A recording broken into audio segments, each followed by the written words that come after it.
네, 저희가 지난 시간에 대여금과 관련한 주제 이야기했는데요. 대여금 얘기가 나오면 또 항상 같이 물어보시는 주제가 사기죄입니다.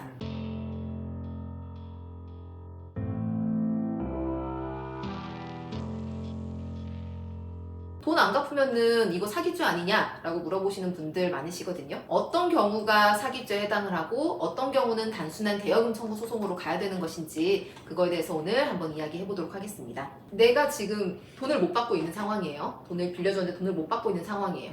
이거를 내가 형사적으로 사기죄로 고소를 해서 이 사건을 처리할 것인지 아니면은 민사적으로 대여금 청구 소송을 해서 처리를 할 것인지 이걸 어쨌든 정해야 되잖아요. 네. 어떤 기준으로 정하면 될까요?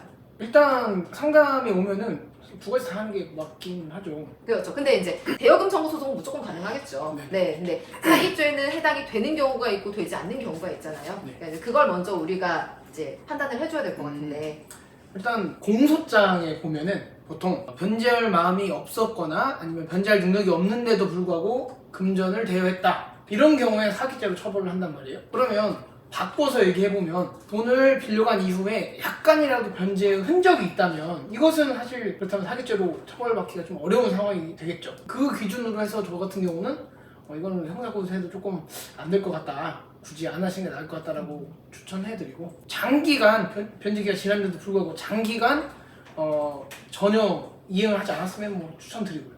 이게 이런 경우 집행할 수 있는 재산을 가지고 있는 것이 분명한데 임의로 변제하지 않고 있다라고 하면 민사소송만으로 충분할 수 있습니다. 승소를 하면 강제로 집행을 할 수 있으니까 미리 뭐 보존 처분만 잘 해놓는다고 하면. 그런데 사실 변호사 사무실을 찾아오시는 많은 분들의 경우는 오히려 상대방이 실제로 집행할 수 있는 채무자 명의의 재산이 없다고 보이는 경우가 많고 그럼에도 불구하고 채무자가 숨겨놓은 것들이 있을 것이다 라고 의심하는 경우입니다. 그러면 사실 이런 경우에는 가능성이 희박하더라도 내 돈을 되찾기 위해서 형사적인 선택을 해야 될 수가 있는데요. 방금 최 변호사님 말씀하신 것처럼 사기죄의 기본은 기망입니다. 기망행위를 통한 상대방의 착오와 인과관계에 있는 재산적 처분, 이게 이 연결고리가 딱 이어져야 사기죄가 성립을 하는데, 좀 쉽게 설명해 주시겠어요? 자, 하나씩 풀어보겠습니다. 기망행위는 아까 딱 말씀하신 변제할 능력과 의사를 속이는 겁니다. 근데 변제할 의사는 사람 마음이니까 내가 변제할 마음이 있었는지 없었는지 이거는 전혀 알 수가 없습니다. 본인만 알죠, 본인만 알죠. 죽었다 깨어나도 알 수가 없는 거기 때문에 간접적인 상황들을 통해서 추정할 뿐이죠.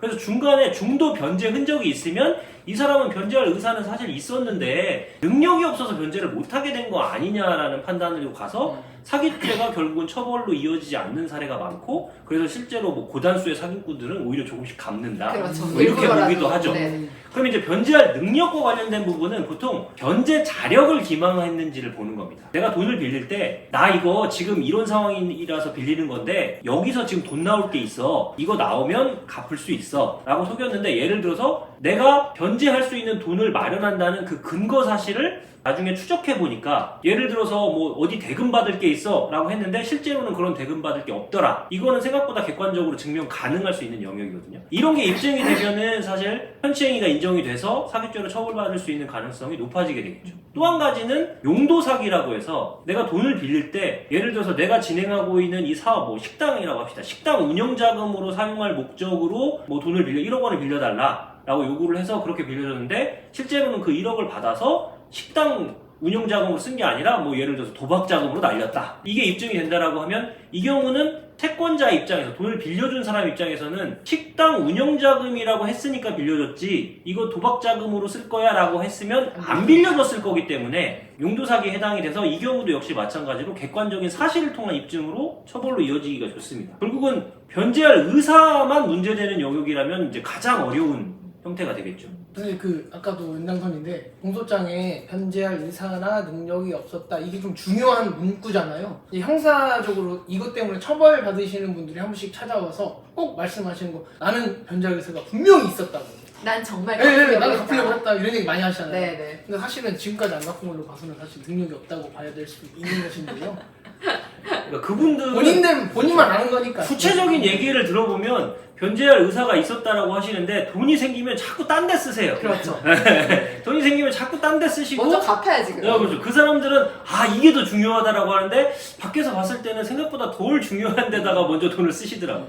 어쨌든 본인 의사를 알 수 있는 건 본인밖에 없고 그거를 추단하는 거는 제3자들이 수사관이나 뭐 검찰, 법원이 다 제3자가 객관적으로 보는 거라서 본인이 아무리 그렇게 마음을 먹었다 하더라도 객관적인 측면이 그렇지 않으면 처벌할 수밖에 없다. 이렇게 되는 것이죠. 그러니까 이제 돈을 빌려준 사람 입장에서는 가장 궁금한 게 그걸 거예요. 내가 지금 이 사람을 사기죄로 고소를 할 수 있겠느냐. 아까 처음에 말씀드린 것처럼 돈을 빌려줬는데 못 받으셨으면은 대여금 청구 소송을 할 수 있는 건 분명하죠. 근데 민사소송을 제기를 하는 거에 있어서는 뭐 비용도 그렇고 시간도 그렇고 조금 오래 걸리잖아요. 그거 이전에 내가 형사 고소를 할 수 있는지 사기죄로 고소할 수 있는지를 판단하기 위해서는 이 사람이 나를 기망했는지 계속 얘기가 나온 것처럼 뭐 변제할 의사나 능력에 대해서 나를 속인 것이 있는지 그 부분을 가지고 판단을 하시면 될 것 같습니다.